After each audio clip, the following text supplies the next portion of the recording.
Kembali lagi di channel serviceandroid.id. Kali ini ada masuk iPhone XR dengan keluhan iPhone can activated atau tidak dapat diaktifkan. Langkah pertama kita coba restore. Proses restore selesai sampai 100%, tapi ketika bagian send baseband data stuck di 80%. Ini berarti ada masalah di hardware atau bagian mesinnya. Lanjut kita bongkar HP-nya.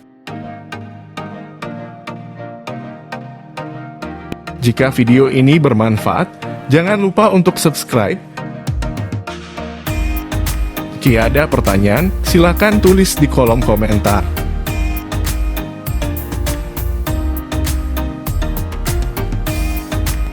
Kita bersihkan dulu komponen di sekitar area baseband.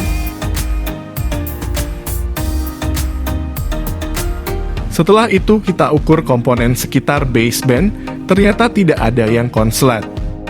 Setelah melalui analisa yang panjang, akhirnya kecurigaan tertuju pada IC baseband dan IC RF atau IC WTR. Untuk langkah pengerjaannya, kita rebal atau angkat cetak pasang IC basebandnya. Kemudian untuk IC RF atau IC WTR kita ganti.